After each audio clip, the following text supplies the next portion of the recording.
must be our goal and our guide.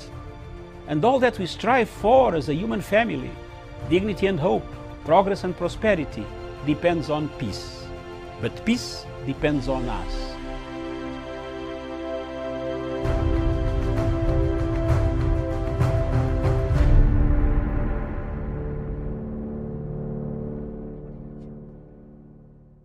Morning to you. This is the editor's memo, and we're coming to you from Kenya's capital here in Nairobi. And we took a break from the other show, and I'm back with the same panelists. I don't think I'll have to introduce them again. We have Professor Jared Onyari, Douglas Kirimi, Dr. Joseph Nyanchama, Chevan Karanja, Musa Abdi Haji. And on this session, we shall continue our conversations that we had earlier on. And to lead us will be Dr. David Matsanga. Doctor, very good morning to you. Good morning, Miriam, from the Political Command Center in London. Thank you very much for watching us, Punchline Africa Television. Thank you very much for keeping it up. Since morning, 9 o'clock, we have been there. We have a few minutes, about 27 minutes, for us to look at the editor's memo. Thank you very much, the panel. Thank you, Professor Onyari, Dr. Joseph Nyanchama, Javan Karanja, Musa Abid, Dido Haji, and Douglas Kirimi. Thank you very much, Miriam. Let me go straight to the editor's memo. The editor's memo this morning has one thing: morality, morals. Morals. Where did we lose it? Where did we lose it? We insulted the people we elected. We clap for thieves. We enjoy company of thieves. You want to be seen with a man who have stolen, who's wearing Turkey shirts everywhere. Turkey, from Turkey to Nairobi. Then now he's changed to Russia, to Nairobi. You enjoy that company. But you come back and molest the president of that country. The man goes to borrow the money to bring it for you. I'm not saying all is well for borrowing. And I want the people listening to me to get my word. I'm looking at the word morality. There's a clergy here on this panel. And that clergy softens the heart. Mine is to hit the heart. I am not here to soften the heart of Ruto. I am here to tell Ruto, you are a thief, you have been a thief, you grew up a thief, you were born a thief. So go be it God. Let's meet in heaven or hell.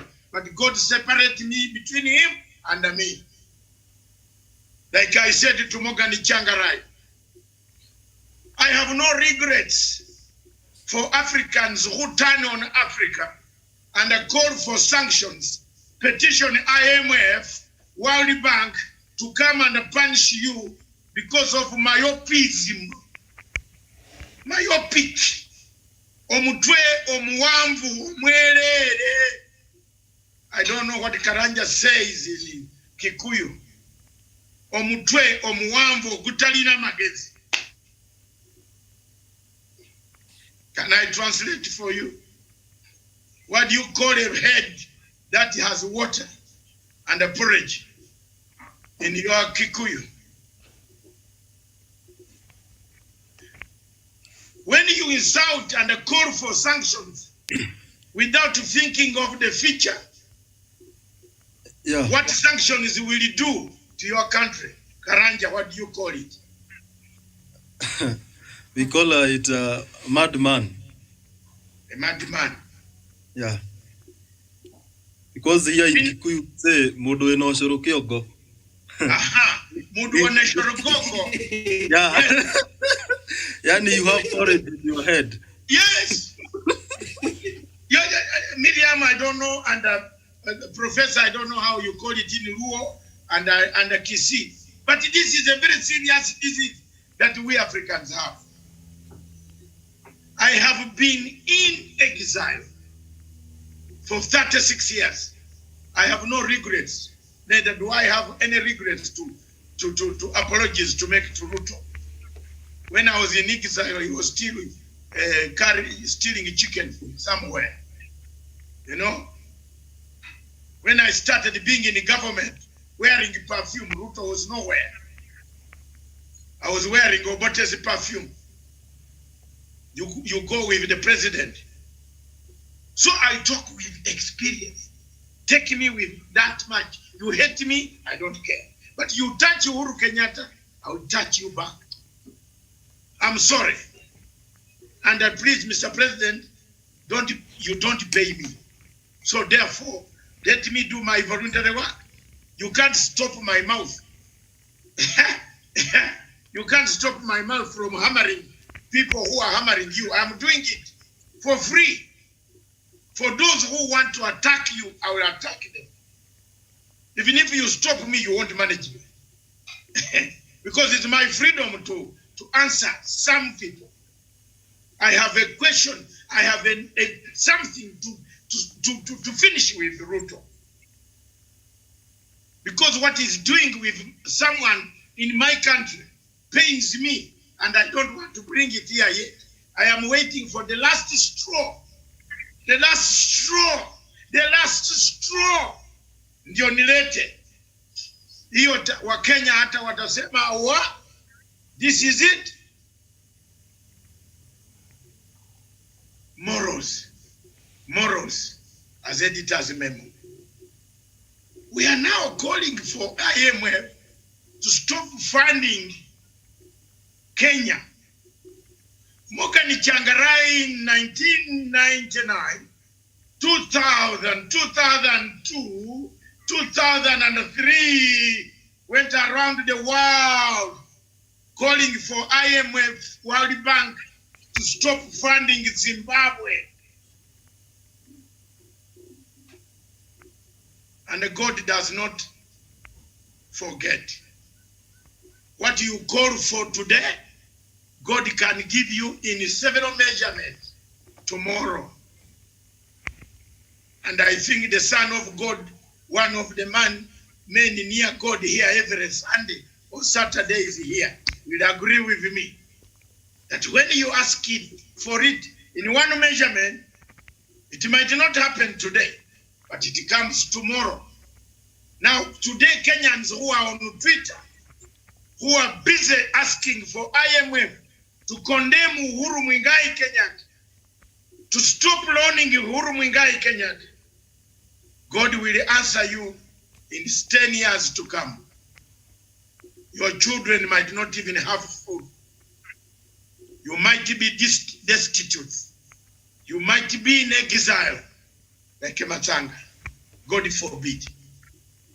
If you don't stop demanding things that God has not arranged, if you don't stop glorifying thieves, people are running to condemn Uhuru Muigai Kenyatta. But Uhuru Muigai Kenyatta has been borrowing this money to bring it, and Mr. Ruto takes 10%, buys helicopters, enjoys, builds a house. A man who was living in a grass-thatched house or Mabati house, he now lives in a plot of 200 acres where he has an airfield that can take Concord.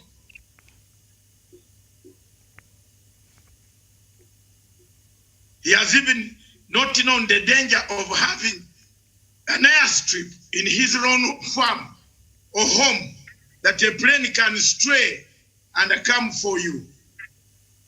People don't know. You know, when you have not gone to school, but you saw the school, you have a problem. When you just saw the school and saw, that is Alliance Kenya, nasikia iko sura hapo, you have that problem. Do you know why airstrips are built very far from homes? Did you know that, Mr. Kimirimi? You know why an airstrip is built away from your home, in a place where there are trees. In case the plane does not land on the airstrip, it can knock those trees. But you, being that you want a macho, you want to show life, you build an airstrip near your bedroom. Hey, near your bedroom, so that you jump out and enter your house and call it a house. That is a danger zone, a disaster, a bomb in waiting. The helicopter refuses to land on that airstrip. It goes for your window. Under the whole house, while the children are eating food without knowing what was going to happen, they get it. Necessity has no law. If it's necessary that God has decided that they will go with you, they go with you. Miriam, the whole weekend and the panel, a petition is raised against the president. No country in the world that does not borrow. But I want to educate my people who petition. I am one of the best Wamutatas. Wamutata Part 1, number 1 in the world as an activist. Nobody can beat me on that stage. Very few people can be with me. But when you petition IMF, that gives money, loans money on credit rating. And you call yourself, you went to Nairobi University to study, then that teacher is stupid. Who taught you? Am I wrong, Mr. Kirimi? And you call yourself you a student of Jomo Kenyatta University, Maseno University, like a Mr. Musa Abid, that is signing a petition. Mr. Abid, an internationalist, cannot sign a petition where he knows the white man will laugh at us. Do you know why we are called a darker continent? You know, when this white man sits there and receives such a petition that has not shown any wrong ratings, any wrong credit ratings of Kenya, he laughs and says, I don't know why we left this country too early. We should have continued colonizing them and educating them some things. I am not saying the money that is borrowed is not eaten. I am saying the money, you cannot stop the money from coming to Kenya because you are not an institution. IMF is not your local family bank or the bank of Mr. Mwangi of Equity, that it will listen to how you have dressed. I am just trying to tell Kenyans, sympathizing with some of you who have just seen this Twitter today. Because you have just seen Twitter, you jump on happing and yapping. Because you have found free things. You wait when the tax comes to hammer you, you will see how many people will be on Twitter. Very soon, that tax is coming for each account. Some of you will not even be able to be on Twitter. Only us who have known, who have the means, shall be on Twitter and Facebook. It is coming. It is coming. You know, we spoil. It is we Africans who spoil all these things. This Facebook was very good for us. A Muzungu invented the Facebook free for us. But we started insulting Matanga. You are hippo. You are big stomach. You are what? Big legs. You are refugee. Go home. Go to your mother. You are fucking what? They call me all these names because I defend Uhuru Kenyatta. I'm not bothered. Some of them who call me names don't have even one mabati where they sleep. If you go out and see how they sleep, you would not even insult them back. But the man you are insulting has got his 80 children and 11 grandchildren. Very bright. The children are even very brighter than the father. And the people insulting you are the children themselves, are not even fit to be in the shoes of your children. So that's why you see me, Kirimi, you come and tell them, you are always telling them, defending, coming. No problem. I will never get annoyed with anybody. But as long as you have got my point of Ruto being a thief, you insult me. But I am on the goal. I'm running with him. I'm on the same level. I'm asking Ruto to come to tell me why 21 billion and then 7 billion has not been returned. Why? Where is it, Miriam? Ruto told us there is a bank guarantee. Can Ruto go to Italy and get that bank guarantee? Return some money. He told the judges in front of Chief Justice Maraga. It was not Matanga. He doesn't steal with me. Neither can he try to be closer to me who has no money. I am called names because I'm a refugee. But I've never applied for refugee status in Kenya. For your information from today, those lumpens and malcontents who think I am a refugee in Kenya, silly. I am not. I have no papers in Kenya applying for my refugee status. You are the most stupid people who call on calling me a refugee in Kenya. I'm an international durable citizen, but I'm not a refugee in the Republic of Kenya.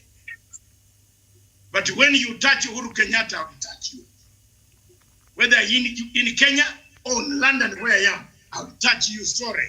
Internet was not created for you in Rift Valley. It was created for everybody. And this internet is even very stable in London where I am. Yours goes on cutting off. So I will answer you up to the end when we reach heaven. Morality goes with ethics. What is the gain of a petition? What will you gain? Why don't you condemn the people who steal the money? Why don't you condemn Koistani, the MP, the sister? It turned up in Kemsa. Professor Nyari, it turned up in Kemsa that the sister of Koistani, the MP, the PA of Ruto, was the one who was delivering these Kemsa billions, 428 million. At the beginning, they said it was Uru's relatives. Later on, when the investigations went down, it narrowed back to who? We imported recently Russian medicine. Susan Kihika is making noise. But can I tell you something? Can I tell you who is the importer? You might get a shock. And Susan Kihika, we are going to take you down. We know who imports on behalf of Ruto. But we have been very lenient because we know at one time you will come back and apologize to Uhuru Kenyatta. But we have evidence how you have benefited from all the corrupt deals from NYS up to today. Murukomen, who's writing, we have evidence how you have corruptly been condemning Uhuru Kenyatta, but you are the one who has been benefiting from NYS 1 with Gezi. You got millions and millions that you kept in your house in a safe. That was taken away by the Kenya Revenue Authority. You have never, people have kept quiet, but now we shall bring it out for you. Ichungwa, you know what you have done. As a chairman of the budget committee, you know what you are doing. You know what type of contracts you are giving to Ruto. In order for Ruto to go and get businessmen to work out and you get your commission. Mr. Ichungwa, if I were you, I would get scared. Never to point a finger at a person who is trying, who has been so lenient so good, keeping quiet when the money is being stolen by you who come up to condemn him on a daily basis. The editor's memo, therefore, says, do you really know that you put a notice of your own president as a public notice that money should not be loaned to him? You are trying to bring a regime change in a country that is peaceful. Miriam, are we enemies of our own? Do we have ethos? Why don't we begin by bringing in deterrent measures that can first arrest, charge these thieves? Lots of things, every name, every scandal that you talk about in corruption in Kenya, the first name that comes in that scandal is the name of the person of a deputy president. Why have we kept so long? Why are we dancing on the graves of the people who have nothing? Yet the money has been eaten by somebody that we know. Is there anything justification as to why corruption must not be fought? Why haven't we fought corruption? Why is Kenya not fighting corruption? Why Uhuru has not taken this money to his home? A detailed research yesterday placed Uhuru as one of the people using his personal money to help so many families. How many families have been helped by Ruto's personal money? The money that Deputy President Ruto uses is stolen money from the treasury, is stolen money from the contracts. It's not his money. Why have we become foolish? Why have we looked the other side while this side is enjoying and laughing at us? Therefore, I submit, Miriam, that necessity has no law. If it is necessary to take your child from a pit latrine on Sabbath day, Onyari will tell you, you jump in, you don't wait until Monday morning. And I say, I will collect my child in Monday morning. The theory and the philosophy is necessity has no law.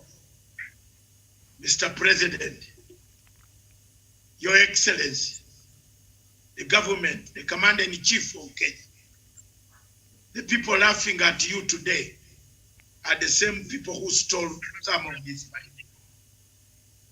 Let the EACC, the DCI, bring about credible evidence to show to the world that as much as you tried your level best to bring about changes for this nation, someone was stealing the money.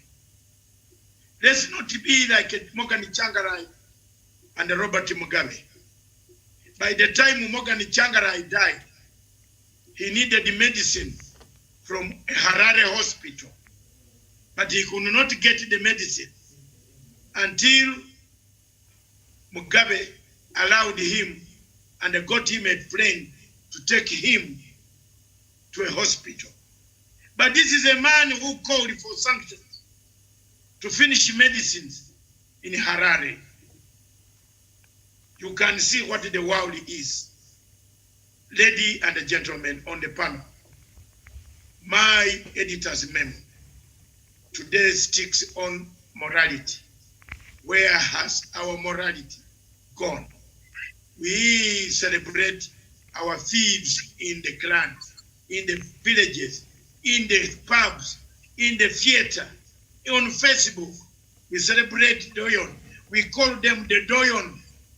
The Doyon. What is it the word called? The Doyon. We call Ruto Doyon. Doyon. Ndogoi. Doyon. The Doyon. Look at the people, even when you go to the social profile of the people praising Ruto, you laugh how they look like. Eh? But because we don't have hate speech in ours, we leave it. Doyon, the Doyon, the Doyon, our fees.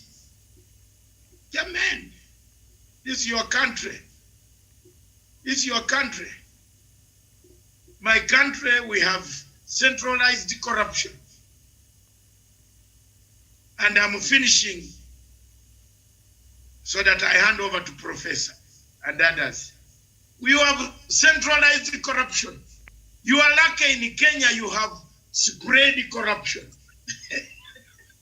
I don't know whether Joseph Nyachama will agree with me on that.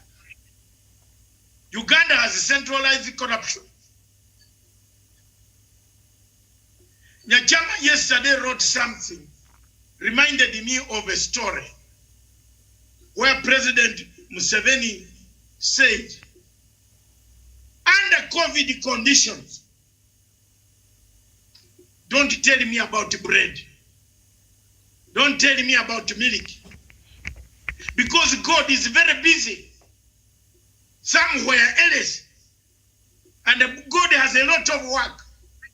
If you are Kenyan, you are under quarantine in the 4 counties, and you want bread and milk and honey,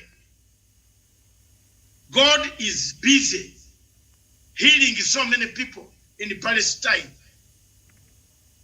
God is busy looking at Rohingya refugees suffering, living on water. God is busy making sure that people in the Central African Republic survive the guns. God is busy making sure that in Libya, some people survive. He is busy working there. You also be busy working here. Don't wait.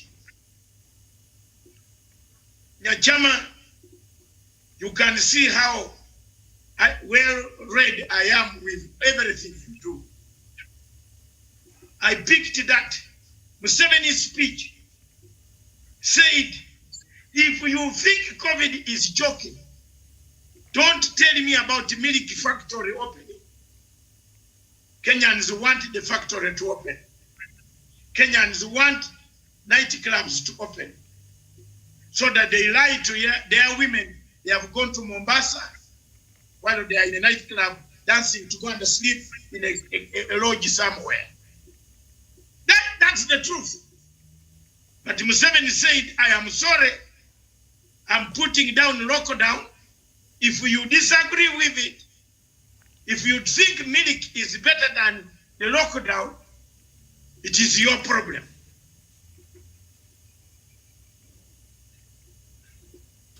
You saw what Magufuli went through. He said, let's pray and pray and pray. God cut short his journey and came. Say, you are defying me. So you Kenyans, why are you defying God? Leadership of the president is God. It comes through God. Welcome, Tawish. It comes through God. It is God who puts a leader. It's not yourself. Why do you turn on a leader and mutilate him, kill him, eat him, strangulate him every day?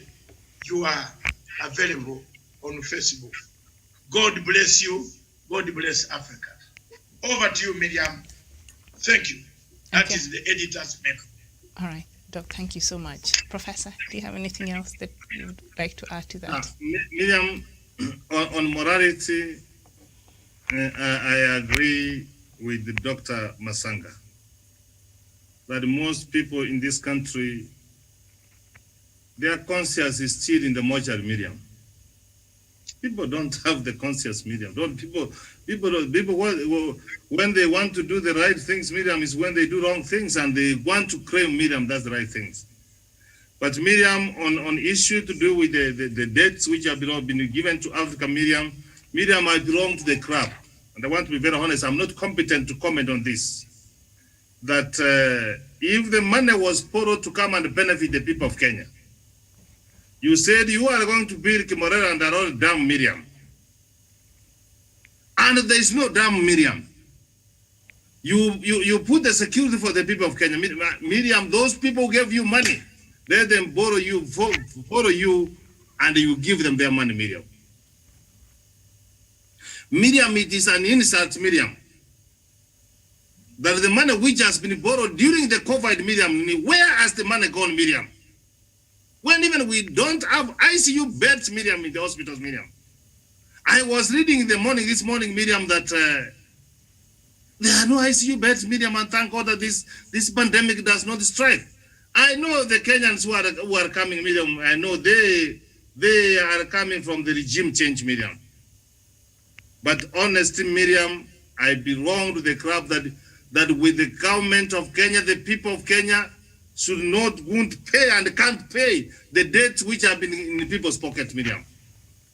I know it is out of frustration. That's why they can use the social media, Miriam, to petition the IMF, Miriam, so that it doesn't give money, Miriam. We have had the President, Miriam, confess that more than 2 billion Kenyans is stolen every day. 60 billion, Miriam, in a month. 720 billion in a year, Miriam. Which is the best, Miriam, you can do? Let us not have this money for you to steal. But we should go to strengthen corruption. I am a frustrated guy. I won't do what the Kenyans have done to petition that, but Miriam is frustrating. That the president goes outside there to bring money for people to steal and eat. And even when we go to our judicial, Miriam, nothing is being done. That you can be taken round and round and round and round. That's why Dr. Masanga is saying that, Miriam, where is the morality? We borrow money, Miriam, to come and question Kenyans for during the COVID, and you steal. Dr. Masanga, the morality of my fellow Kenyans, I don't know where it is, but I can find it in the mortuary. They are still, they are dead. Because people are alive, Miriam, and Dr. Masanga can't do that. Miriam, you have talked about, Dr. Masanga said that in Britain, Miriam, you can take your son to court and say, jail this son.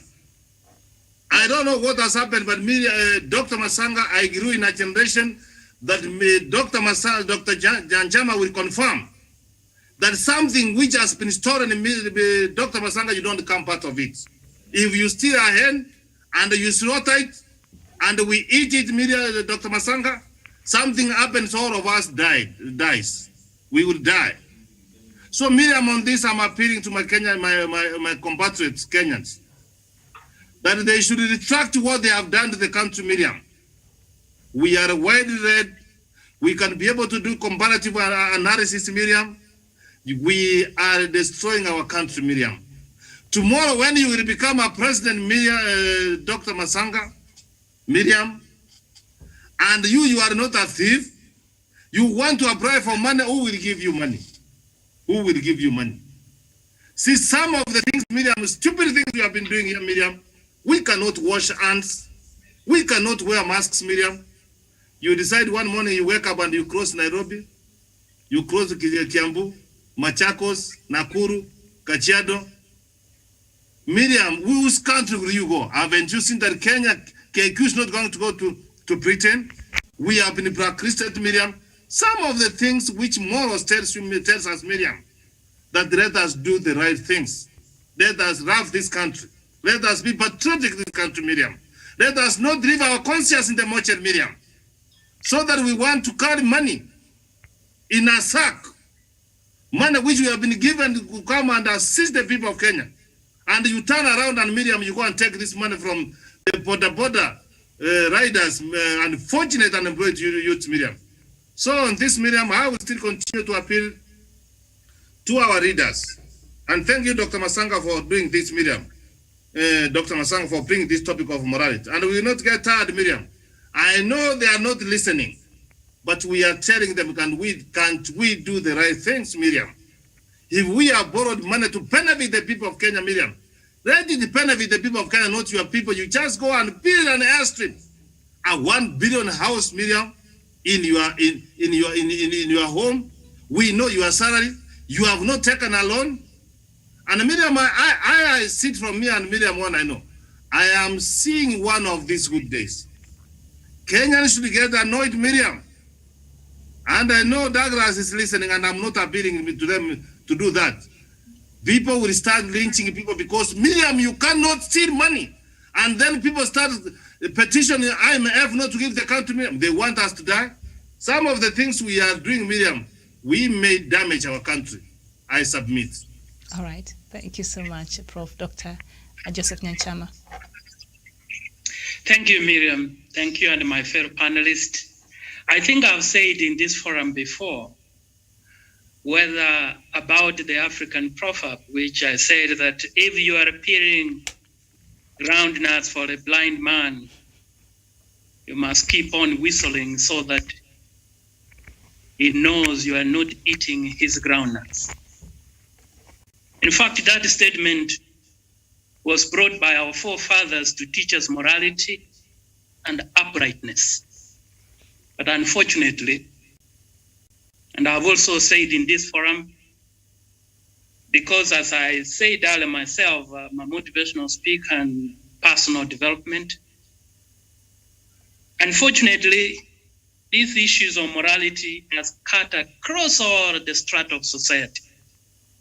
And we are bleeding as a country. That's why I said we have produced charismatic leaders without character, gifted leaders without conviction, powerful leaders without principles. Of course, you can see. Director leaders without morality, visionary leaders without values, spiritual leaders without conscience. That's the country we have created. And that's why Dr. Masanga has brought this topic of morality. In fact, our values form our morals and principles. Now that morality lacks, that tells you we do not have values. A country without strong values. Please allow me to just share with you what made Singapore develop. When they realized there were challenges across the country, they came up with the 3 pillars, only 3, simple. They called them MPH, meritocracy, pragmatism, and honesty. Singapore simply developed out of those 3 pillars. Meritocracy, you give somebody who has values and who knows the work to do the job. Pragmatism talks about whatever that works and that can help a nation must be embraced. Now that the president is borrowing money to help Kenyans from whatever challenge they face, that is a pragmatic action which needs to be supported. And you know, Singapore used to believe that so long as the cat catches the mouse, it doesn't matter whether it's black or white, that cat is good and must be brought home to catch the rats and the mice. What am I saying here? If the action of borrowing the money is going to help in the situation we are, it must be supported by all Kenyans. And in fact, they used to believe that do not go as a grown-up to the ocean or to the sea with a teaspoon. Children will laugh at you. Go there at least with a tank and bring water. And this water, because it's from far away from the ocean, when it is brought home, make sure there are stringent measures to use water as a scarce resource very usefully. See what you use in the kitchen, the bathroom and everything. I think, my fellow panelists, you are getting the analogy of not going to the sea to get water with a teaspoon, but with a tank or a pail at least. The people petition for us not to get more money suffer from a scarcity mentality. The focus should be on what measures are in place to ensure such a scarce resources which is given, because it must be given back, is utilized usefully for the benefit of the bigger good. Miriam, morality goes to the key of an upright human being. And it doesn't matter how beautiful you are. Character or beauty may take you to the palace, but only character may keep you there. It doesn't matter how rich people are outside here. If they have no character and morality, they have no life. Because you enjoy your memories when you do things right. I submit, Miriam. All right, thank you so much, Dr. Joseph Nyanchama. Douglas Kiremi. Thank you, Miriam. And the question of the day should be the question of morality, like exposed by Dr. David Masanga. We have a deputy president in this country who moves across the nation, continues destroying the economy of this nation, eats our damn money, or rather steals, to use a correct word, our damn money. Over 21 billion was stolen from Maror and Kimorel dams. That was our own, Miriam. Today, the same deputy president, after stealing 21 billion, goes ahead and sponsors people online to continue signing some dubious petition to the International Monetary Fund. Miriam, what we are having today is a country that is run by hypocrites who continue stealing from the franchised Kenyans and Kenyans who cannot be able to afford such a lifestyle. A man that moves around with choppers, a man that has refused to resign even in the face of scandals that face him. This is a man, Miriam, when Kenyans are taking a vaccine from the government for free, the AstraZeneca vaccine, this is a man that goes ahead and imports vaccines from Russia that are very expensive for the poor man, for the poor common man to be able to afford. But this is the same man who continues saying, this country is on the periphery, this country is going to sink, this country, and this and that and that. This is a man that continues benefiting from the legacy of the development that has been spread around by the government of President Uhuru Kenyatta. But when it is convenient for him, you come to a part known as Mount Kenya region and use it conveniently for him to be able to benefit. Miriam, we are dealing with a very crucial hybrid political conman who continues exercising his conmanship on the people of Kenya and the vulnerability of the people of Kenya across the nation. When he goes to Mombasa, he criticizes the SGR. When he comes to Mount Kenya, the road network that has been done by the president, he claims the same. The question of morality on the leaders that we have given the mandate as the people of Kenya should be talked the way it is. We should say the truth, that the deputy president of the Republic of Kenya is part and parcel of the problem that we are experiencing as a nation. This is a bloody thief who continues stealing from the people of Kenya. His close associates who continue stealing from the people of Kenya. And I'll never shy away saying that William Ruto steals with proxies, chasing the people of Kenya, but continues sponsoring people to continue asking for this country not to be given roads. Miriam, as I conclude on this point, why would this country not be given development loans to be able to develop and take our country forward? America itself, and over 270 years democracy, continues asking for loans. Britain itself asks for loans. Japan, they ask for loans. But in this country, when it is not an opportunity for Deputy William Ruto to steal, he continues broking loans from this country. And basic economics states that you cannot be able to block Kenya from being given loans from International Monetary Fund. It is impossible. For those that are signing a petition, you are doing a work in vain. Your labor is in vain. You cannot be able to do that. What you can only do is, after those loans are taken, you can get a president that can be able to abscond and Kenya get delisted or delisted as a country that has defaulted on loans. So, Miriam, we are dealing with a very hybrid political class who continue defranchising the people of Kenya. As I conclude on this point, Miriam, The morality of our leaders should be tested in the next election, Miriam. We need to vote leaders with conscious, people who are patriotic to their country. Thank you, Miriam. All right, thank you so much. Javan Karanja. Thank you very much, Miriam. And I have listened to Dr. David Masanga and the other panelists on the issue of morality and bad behaviors that we have in this country.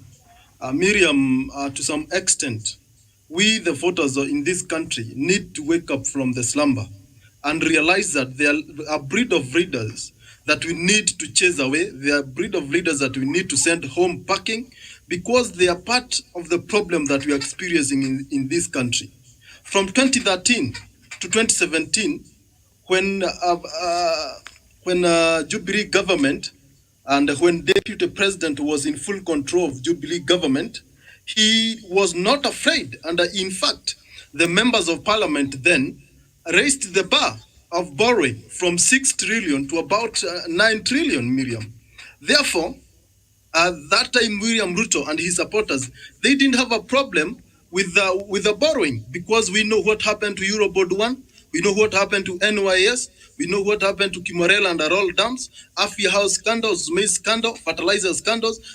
All these scandals, Miriam, emanating from the office of the Deputy President, Miriam, shows that today he is envious because he is not part. The loophole, some of the loopholes where they used to get this money have been sealed. That is why they are worried that the government is borrowing money and they will not get few coins as they used to do. Therefore, they must have a reason to petition the International Monetary Fund. But they should understand that International Monetary Fund, they don't work from the noise made in Facebook.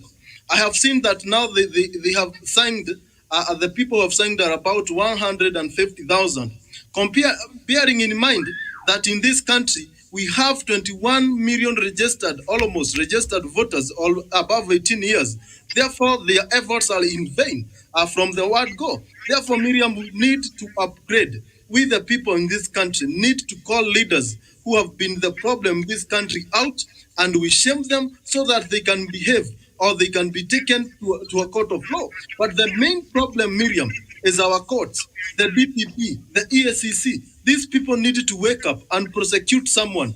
People need to go to the bar. People need to spend life in jails so that they act as a deterrent, so that they act as an example to others who might want to engage in eating money or milking this country dry, milking taxpayers' money, Miriam. We have been paying, and our Kenyans are suffering. And to some extent, Miriam, you'll see the reasons, especially for those who are critically thinking, that, Miriam, this money should be reflected in terms of development. And the Kenyans should be given a priority, maybe in one way or the other, to participate in how this money should be used through public forums. But when these public forums are called, nobody bothers to go. Therefore, we have a problem, Miriam, that cuts across all of us in this nation, that we need to sit down and rethink and upgrade our softwares mentally so that, Miriam, we can focus. And when we are going for an election, we might be in a position to make wiser decisions. We might be in a position to bring a government that will continue the momentum that President Uhuru has ignited of fighting corruption. But if we are tuned, Miriam, through corrupt resources and the voter bribery through the same corrupt resources to vote bad leaders, this regime of thieves will come out. They will continue milking this country dry. Kenyans will continue toiling hard to work, but ending up paying and enriching few people in this country. Therefore, Miriam, we have a problem in terms of morality. That is why you see, even in our exams, we are having leakages. When you go to work, meritocracy is not a word that is reputable anymore. They look at how big your pocket is. When you go to this KDF and police officer recruitment, you must give something. All these issues, Miriam, emanating from a society that is confused. When you go to our churches, our church leaders must be paid for you to attend their church service. As a politician, to be given a platform. Therefore, this is a society that we need to reset our minds, to reset our softwares, and we come out brand new people who thinks out clearly. And finally, Miriam, what makes Kenyans not to be pained or to become actively in terms of bitter when they see leaders milking their country dry is because we, in one way or the other, Miriam, we engage in some minor, small corruptions at the local levels. So we don't have the courage to face the big giants. It's upon all of us as a country to refigure ourselves, to come back, rebrand ourselves, repackage our mentality, and we fight corruption wholesomely, and we take this country to the next level. Thank you. Thank you so much, Ajevan. Samuel Tawish. Very well. Thank you so much. Thank you so much, Miriam, and the rest of the panelists for your contribution. Indeed, I've been listening through your contribution, and I don't really think there's so much I can add. But suffice to say that Miriam, on the question of morality, is not even about how low morality is in this country. We completely don't have any morals as a country or as a people, because we look at how we are doing certain things, then you start asking yourself, are we really reasoning? Are we really thinking about the future of this country? On the question of the monies that are being borrowed and the petition that is actually raising eyebrows now, we've seen. Apologize for that. We've seen we've seen Kenyans actually coming out with furor to register their frustrations through this petition. I think to some extent they are justified, only that is it the right thing really to do? That's the question we should be asking. It's not the right thing to do because, again, there are ways that we can try to handle this. This country is at crossroads. We are at a time when this country really needs very serious and immediate intervention, especially from President Uhuru Kenyatta himself. He should come out and demonstrate to the people of Kenya that really he's in control, like he's usually told or reassured Kenyans that he's in control of government, is in control of this country. And therefore, we do not want to continue hearing about the monies that are being lost.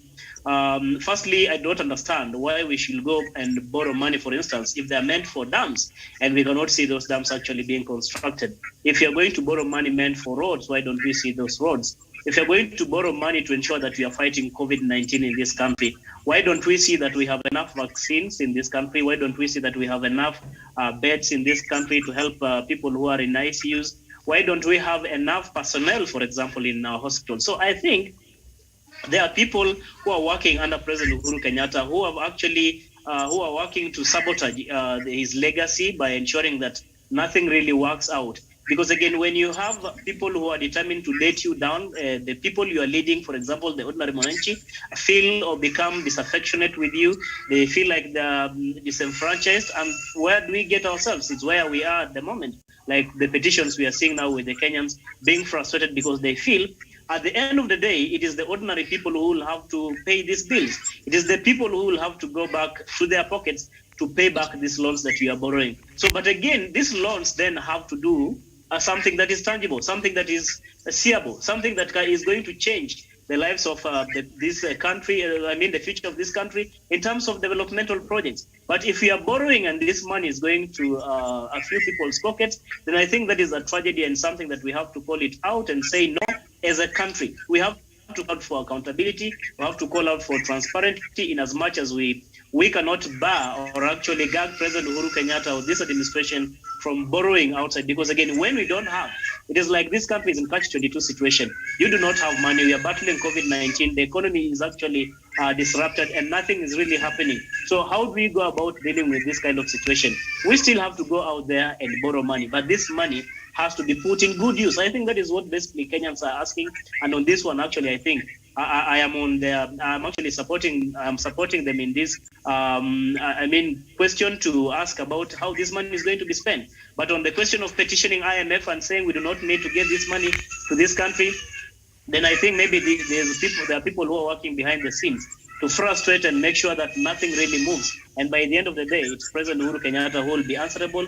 President Uhuru Kenyatta would have been ranked as a failure in his administration, especially as he gears towards finishing his second term in office. So we should be very careful, really, to come out and not appear like we are setting roadblocks towards what President Uhuru Kenyatta wants to achieve for this country. But again, to President Uhuru Kenyatta as well, he should rein on these individuals, because it is not possible, Miriam, that you come to that office with a phone, and when you go maybe to the washroom or you go somewhere, you come back, the phone is not there. At least there are people who should ask, where is the phone that I left here?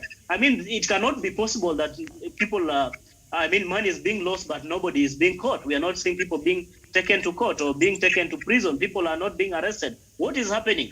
Why are we using taxpayers' money, for example, to pay EACC? What is it they are doing? Why are we using taxpayers' money? I mean, the office of the DCI is actually hugely funded in this country. They are supposed to reciprocate by showing us what exactly they are doing with this kind of, resources that is being given to these institutions. I mean, what is the office of the DPP doing? What are other institutions or agencies that actually are out here saying that they're helping to fight corruption? What are they doing? Because we cannot continue singing this song every other day. When this money comes from this borrowed money comes to this country, it is supposed to help this country, it's supposed to help developmental projects, but it ends to a few people's pockets. That is very, very unfortunate, and that's why you are seeing such kind of frustrations being displayed by Kenyans. You cannot quite blame them. I think we need to ask ourselves as leaders in this country, what is it that we are not doing right? And what is it that we can do right so that the people can be happy? And even when we go and borrow 1 trillion, they will actually be patting us on the back and saying that's a good thing, because they will be rest assured we are going to have roads, we are going to have more beds or more facilities, health facilities in these countries. We are going to have more medical, for example, medicine in our hospitals. We are going to have more medical personnel in our hospitals. We are going to have maybe our economy actually growing up. So it cannot be possible that we continue to borrow, but we cannot see what that money is doing. I think that's a legitimate question that the government really needs to address. And in terms of communication, I think if I was one who's working for government in the communication department, I should have come out at this moment and actually explain to Kenyans. Because this, you cannot just let it like that and say, it doesn't really matter that a few Kenyans are saying ABCD. Maybe not all Kenyans can come out and register their petition, like some of us who are maybe tech savvy, who can go and register these petitions online. There are so many other Kenyans who are complaining about this out there, but they do not have an avenue. They do not have a forum, for example, to vent this. So I think we should be genuine in approaching this matter and ask our government to be accountable, to be transparent. And if there are any elements within this administration that are trying to derail the legacy projects of President Uhuru Kenyatta, these individuals should be dealt with. Why are we leaving them scot-free? All right. I submit, Miriam. Thank you so much, Samuel Tawish. Musa Abdihaji. Thank you, Miriam. And I've listened from Dr. Matsanga to everyone here. Miriam, even before we go macro level, Miriam, before we go that complex level, the question we need to ask ourselves, Miriam, today is, are your families corrupt? Are your families thieves? Is your child corrupt? Are you corrupt? Miriam, I find this disturbing because with my Islamic religion, I'm always taught that you live according to your needs, never live according to your desire. Miriam, I find it so disturbing when I'm told you've studied political science, you've studied international relations, you've studied anthropology, and it is not marketable. It doesn't have money in the market. So someone tells you, do BCom, do economics, do finance, do medicine. It has money. Miriam, we've been able to make our values to be commercialized. What do I mean by commercialized values? Today, a child or a person who wants to study theology in any of these universities in this country, they will say, anyway, I'm doing this because I can open up my church and then people can give me money in the name of sadakas and sort of the stuff. These are things happening at a micro level, Miriam. I'm saying this because a family is the basic and the most primary unit in a society. It all begins with the family, Miriam. And so as Kenyans, I will not blame these stupid leaders who are busy looting our money all the time. I blame me. I blame myself. I blame my family. I blame my community, Miriam. Look at the kind of leaders you've elected at the county level. Look at the kind of governors you've elected. You are electing a corrupt or a governor who has been allegedly caught in a corruption scandal to be your governor.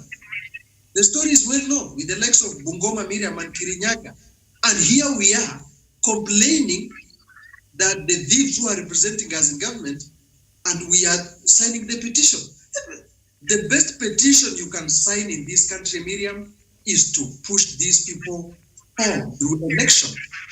We are really lying to ourselves by signing petition. That is being, let me call it apologetic. You are so apologetic and you are so, you have a lot of reasons. It's as if you leave your goats, Miriam, with the hyenas, and when you come back and you find all the goats are eaten, you wonder why. Why do you have to wonder? When myself, I've elected one of the most greedy MPs in this country, when I've elected one of the most, I'm sorry to say so, greedy governors in this country by the name Dr. Mohamed Abdi Kuti, who is solemnly to blame for the looting and extravagance of COVID-19 money team. The COVID-19, National Committee response, I blame my governor for the lack of oxygen plants in this country. And yet, he has a supply company, Miriam, in the name of Bunto, who is busy supplying medical staffs in this country. So it all starts at that basic level. What are your family values? Why do you have to blame the leaders all the time? Look at yourself. Are you fighting corruption? Are you accepting free money? Are you fighting corruption with your religion, Miriam? Do we have people who are following the 10 commandments? They only follow 10 rules of financial management in this country, Miriam. These are the things we need to look at a micro level. Things are now protracted, Miriam, that if you send a child to a shop and ask them, uende unikutume urudi, that child will ensure the 5 shillings or 4 shillings remaining amekula naye sweet. They will tell you that was a transport money. These are the values we are instilling. The parents, everyone is instilling amongst ourselves. And then, Miriam, when someone develops, it's as if you are recruiting a terrorist at a younger age in North Korea, and you tell them, and you teach them in Iran how to enter America. By the time that person becomes 40 or 60, the product you get is Ahmadinejad, Ayatollah Khomeini, Kim Jong-un. You are breeding a thief at an early age, Miriam. And when Kenyans are complaining the kind of leadership they have, you don't have to complain. Mwalimu Julius Nyerere ensured, Miriam, one thing, that the kind of leaders elected in Tanzania are not there to serve their interests. They are there to serve the interest of their community. That is the reason why we are seeing Mwalimu Nyerere leaving the seat, Miriam, with a 3-bedroom house. That is the reason why you saw Kenneth Kaunda, Miriam, leaving presidency with only 800,000 Kenya shillings in his bank account. We are simply breeding thieves. When you are seeing Babu Owino shooting someone in a club, and then you complain, oh, Babu Owino is a bad leader. Don't complain, Babu Owino. Blame the people of Embakasi for electing a shooter, a murderer to the parliament. When you are electing a fellow terrorist in parliament in the name of Eden Duale, and when Garissa University College attack is carried on, we blame. Don't blame the Eden Duale, blame yourself. Blame the leader you elected from Garissa Township. Miriam, these are the things when Lusaka gives you a carcinogenic wheelbarrow at a tune of 100,000, and then you saw this country is corrupt. Miriam, all these things have been happening at a micro level. And why do you blame Uhuru Kenyatta, Miriam? Uhuru Kenyatta never set the debt ceiling of this country. It is the parliamentarians who set. They are the ones who moved the borrowing spree from 6 trillion to 9 trillion. Actually, what president does, Miriam, president only does executive job of implementing the projects. So why are you blaming the president? And let me tell you one thing, Miriam. When this country will sink, it will sink whole. We are not going to blame that person is good, that person is good. All of us, we are going to die as 1 million. So to my fellow Kenyans, the problem you are seeing today, it's because you took an apologetic from Hague.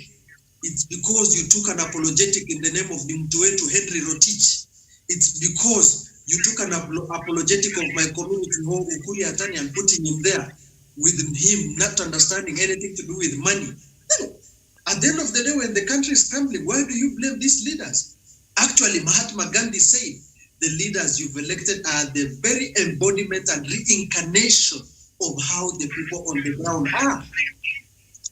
You are busy here saying Deputy President William Ruto is a thief, and here at the village, you are a number 1 thief, ensuring water money, food money, the money for drainage is all looted. Even Jesus predicted. He said, I'm going to come to earth, Miriam, as someone who will not be recognized. Because when everybody will know this is Jesus, I think the highest bidder will take him to his home, Miriam. He said, I will come in form of a thief or someone who is not even known. These are the things which has been written in the Bible. These are things which are written in the Quran, Miriam. So today, Signing the petition is nonsense. Bretton Woods institution cannot listen to you through petition. Bretton Woods institution can only listen to you when you push that stupid governor home. Why are you blaming the president alone when all the cahoots are busy frustrating him? The guy has tried his best. No one is perfect.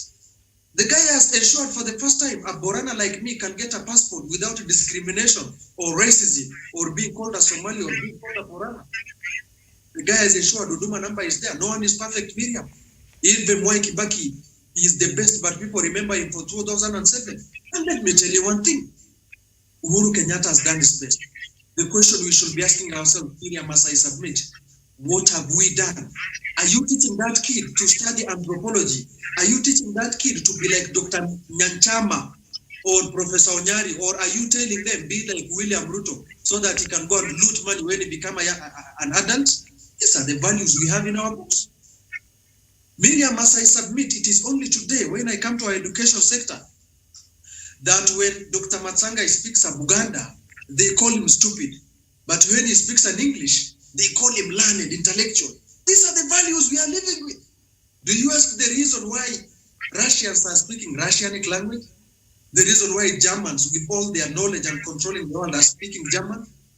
It's only in our society, Dr. Matsanga, today, if a child speaks English, they call him bright. But that child speaks Kikuyu or a Buganda language, they will tell him, you know, you are outdated. These are the values we've cultured in our society. So as I submit, Miriam, for us to fight anything, we must start at the ground. The values we carry, the values we have in our churches and in our mosque, and that is the only time, Miriam, we can change this country. I submit. Very well. Thank you so much, Musa. Thank you very much. Miriam, can I summarize in 1 minute? There are 4 tenets for IMF to lend money to any country, anywhere on planet Earth. 1, IMF has a department called risk assessment. Those who have studied political science know risk assessment, political analysis. 2, IMF has a department that does what we call due diligence or diligence. Wherever, if you come from West Africa, you say what you want to say. As Musa has said, they only want you to speak the correct English, then they call you land. 3, IMF only lends money when they know you have credit rating. 4, IMF lends you money when you have repayment plans acceptable to the Brentwood's institution. So for the malcontents that run around the social media, that they are putting a petition, I don't know why they cannot put a petition. Why Sergeant Canel was killed in the office of the deputy president, and nothing has happened to that body, to that crime, to the killers, the arms, 49 billion arms being brought from Poland through the embassy, and the daughter of the vice deputy president was an ambassador overseeing a fake arms deal that killed Sergeant Canel. Stupid. Stupid. Yes. Why can't Kenyans from Rift Valley start petitioning why Sergeant Canel went down? Whose orders were they? Who ordered for him to be killed? I'm sorry. May his soul rest in peace. How a gesture, Miriam, let this topic go on up to the top of the hour. Yes, let's open it, the wounds now. The gloves are off.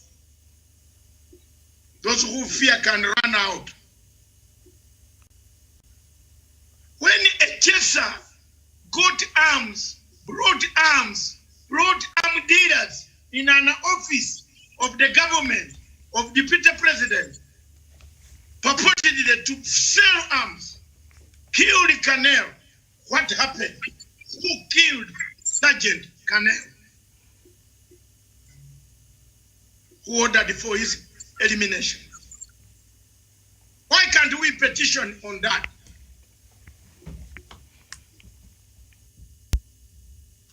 Doesn't Sergeant Canel touch our morality? Doesn't a human being touch?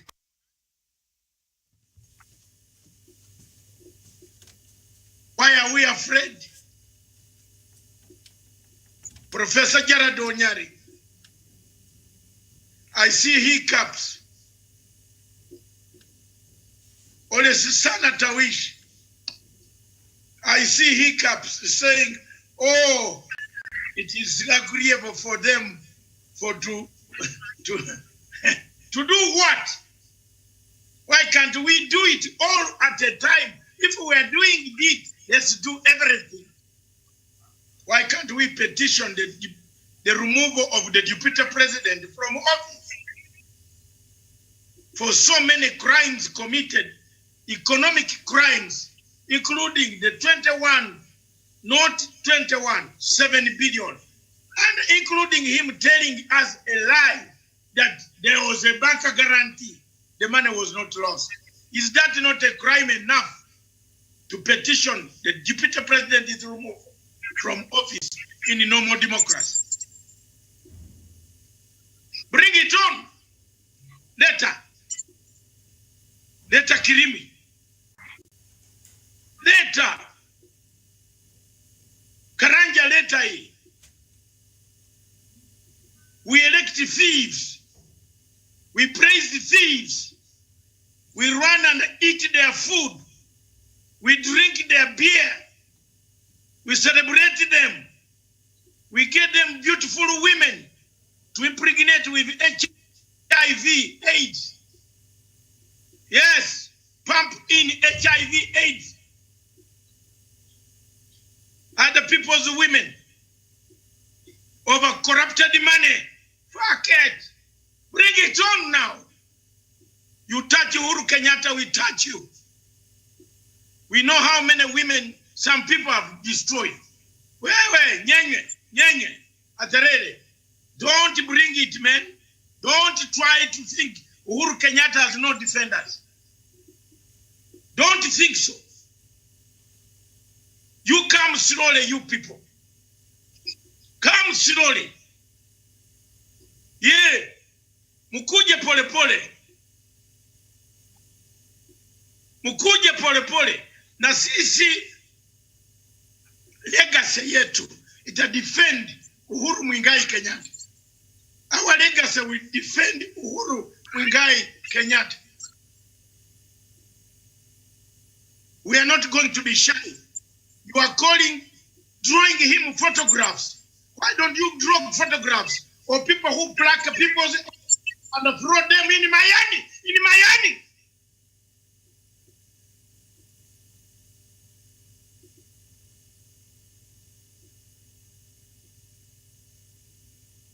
Yes. For animals to eat them. You think people don't have brains? Kama unataka tuchafue social media, kutoka leo tutachafua. Munaleta, tunaleta. Munasukuma, tunasukuma. Petition. My food. Your petition doesn't qualify in these 4 categories. Look at the 4 categories. Take a note. risk assessment, due diligence, credit rating, and repayment plans. IMF only listens to those, does not listen to lumpen, who are West lumpen proletariat. Abavuzi b'obugaali bwa wheelbarrow bakyali ku wheelbarrow balowooza nga wheelbarrow. They think like a wheelbarrow. Hallelujah. Aterere. They think like a wheelbarrows. Kwenda mnatisha watu wengine, lakini sisi, mimi nitawaambia tate mnatufanya nini. You can insult me the day from in and out, but I will defend Uhuru Kenyatta up to the end. Shut up, stupid. Create your TV and insult me also. You will not stop this TV. In fact, it is growing bigger and bigger. When I started it, you laughed at me.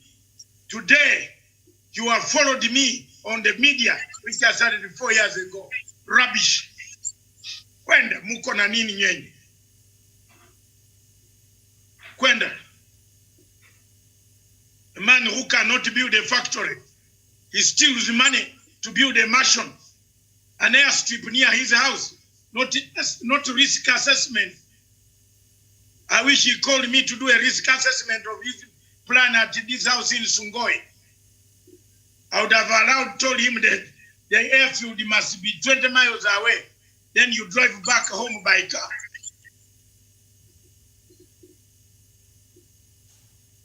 When you teach the subject of political science, Musa Muhammad, Musa Haji Abidi, open your eyes. Look at my eyes. Never shy away from saying the truth. Don't beat about the bush. Musa Abidi. Political science is the sense of liberating people's mind. If you don't, then you cannot be a teacher. You cannot give an example. Tell them the truth, like you have done today. I'm very impressed. Kirimi, I'm impressed. All of you, let's open up. Morality. That's why Uhuru Kenyatta and the gentleman called Raila Amolo Odinga put morals and ethics as one of the 9 points in the BBI. That's why Ruto does not want morals to be checked in this country, because he is immoral.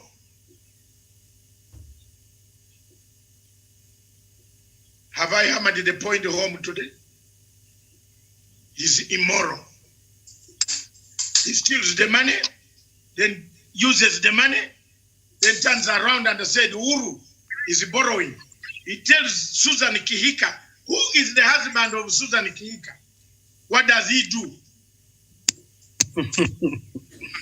Wacha tumulete huyu Susan Kihika. That man is our friend. We don't want to expose him here. Lakini Susan Kihika, sikia leo. Uko na data yako mingi, niko nayo. Escapades that you do with Ruto, tutaonesha.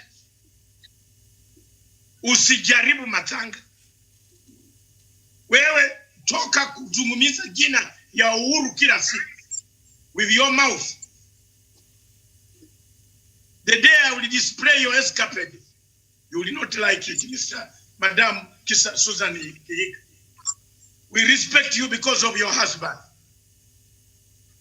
Let me tell you today, we have respected you because of your husband. But the day we are going to expose you, even that husband will not like you. And it's not a threat. It's serious. Tawish, who has lived with me longer, knows. When I say Ocampo sleeps on Kenyan women, I have got a tape where Ocampo slept with a Kenyan woman. I don't want to mention the name here. Didn't I finish your campo? When I say Kofi Annan, the lady, was sleeping with another woman in room number this in a hotel. I was sleeping next door. I heard the music. So if you think I'm stupid, I can play those tapes of Kofi Annan. And Mr. Orengo check me properly and take me seriously. I'm a madman who can, you know, have you ever caught a man with a cock that has stepped in mud? A cock. Try to fight a cock that has stepped in mud. You touch Uhuru Kenyatta, hivi itu yote tararua inje. Itatoa inje kabisa. Si ndio mnataka tumalizane? Tutatoa. Forget about Uhuru Kenyatta, man. Don't talk about Uhuru Kenyatta. He has tried his level best. He brings in the money. He's a good man. He grew up in a good family. That's why he's not vindictive. If Uhuru Kenyatta had been vindictive, he could have killed, he could have detained so many people, including the deputy president.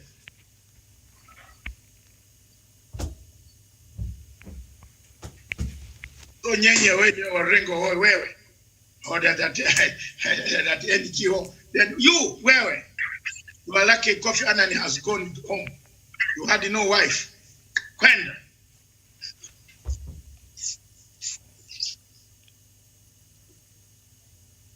These are the people I'm looking for. Naenda kwa rally. 3 million people, you say, Mataka, what did I do to you? Pay me my money, which I rescued you. For the office was being locked up. Fuck you. Kwenda. Habari sana.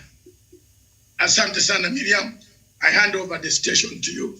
I go back to my other international engagements, which are very powerful. Meanwhile, on social media, I'm pumping them. I am pumping them.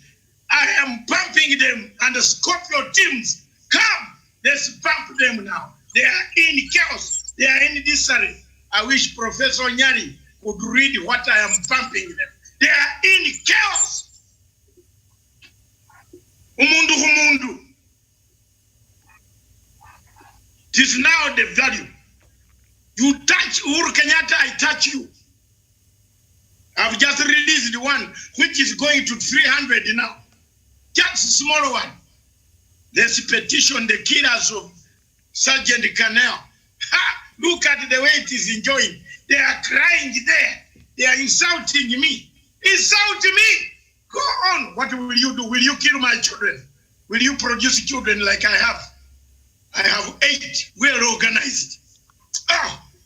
And 11 grandchildren. Another small lawyer called Karoli something. What is this Karoli what? From Kiptumba Karori. Yes, stupid small Karoli. He should wash his face first. That he was asking me that when Uhuru Kenyatta goes, where will you go? Don't I have a house? This is a man who goes to Kampala to carry money for Ruto through another general in Kampala. Wewe Karoli, suppose wewe Kenyan authorities, the security will arrest you. My friend, you are dealing with a man who has been a rebel in so many activities since when you are not even born. Wewe kwenda mcheze na nyenye ndugu zenu nyingine. That he was asking me, when Uhuru Kenyatta lives, will you live? Was I living in Uhuru Kenyatta's house? I was born before Uhuru Kenyatta.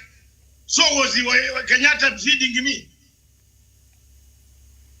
Well, ambia wa Kenya hiyo mambo ya stupidity. Don't tell me.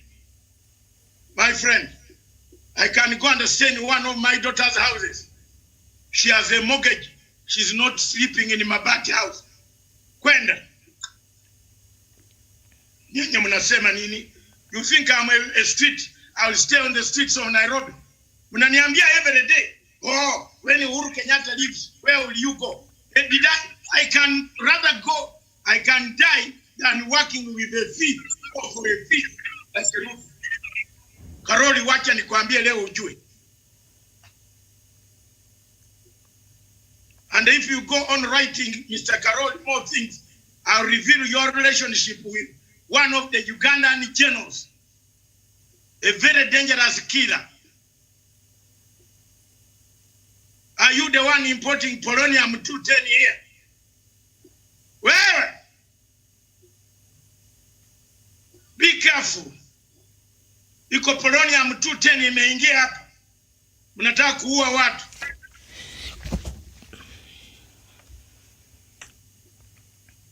Hey, you touch the snake, you rattle it, it comes out of the morality. Onyari, back to you. Kirimi, Osisana, Karanja, Musa, Miriam, and Joseph Nanchama. God bless you. Amen. Okay. Thank you. I think that's where we end our show this morning. A minute to midday here in Nairobi. That was Dr. David Matsanga. This has been the editor's memo. Thank you, Professor Jared Onyari. Thank you, Douglas Kirimi. Thank you, Dr. Joseph Nyanchama. Thank you, Jevan Karanja, Musa Abdi, and Samuel Tawish. I will see you later at 3 p.m. For news across the continent. Thank you so much for watching. I'm Miriam Ogutu. Bye-bye for now.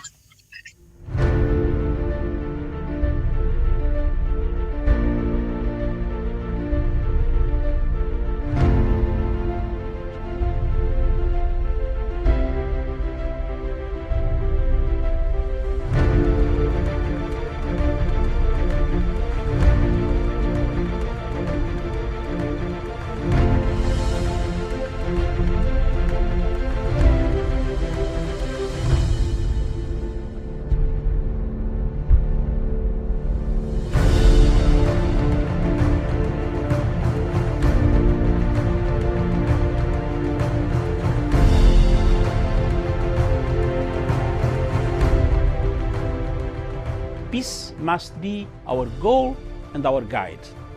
And all that we strive for as a human family, dignity and hope, progress and prosperity, depends on peace. But peace depends on us.